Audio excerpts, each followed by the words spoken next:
I haven't really done a video in a while.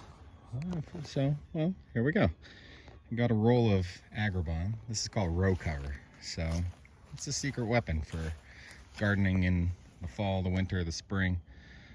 And yeah, it lets 90% of the light through, but it really protects all these like little baby greens underneath from getting destroyed by the wind.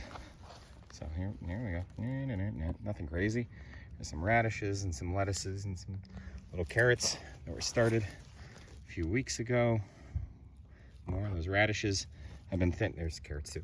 I've been thinning out and adding on my salads to just have those little radish greens, those little micro greens. That's been yummy, but eventually I have full-size radishes.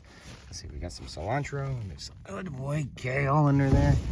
And it's a floating row cover. So, planting in the garden, let's see, this is the end of October, last week of October. And so these were started probably 2-3 weeks ago in soil blocks. It's probably like the last planting. I might keep going with radishes and some lettuce. But so what do we got here? It's a mix. It's a whole mix here. So planted in between some of the larger things. So the larger things would be like your mustard greens and maybe like a tatsoi or Swiss chard and kale, and a couple different kinds of each. You've got some of the smaller growing plants like little endive, and little lettuces, and there's some other things interplanted in between them. And so it looks pretty dense, but as everything grows, the smaller greens I'll harvest sooner, and then that'll make room for the larger greens to fill out.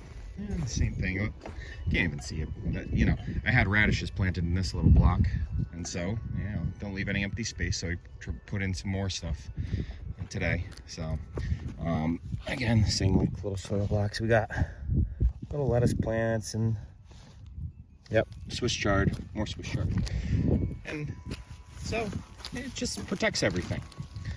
There we go. We got some little beet greens. So that's bull's blood, but not really necessarily growing them for the beets to size up, but actually to eat those greens, those nice beautiful red greens. And we got some spinach, little bits of lettuce and spinach together. And yeah, so this is salad greens in the fall and the winter. Yeah, so row cover. That's a secret weapon right there. Getting things started. There's way more to talk about. Like, what do you do when snow comes, and how do you harvest these like later on in the winter? That's a whole different class that I teach. And there's other people who teach you how to do it for free, or books and stuff like Elliot Coleman's books. That's how I learned. Take care.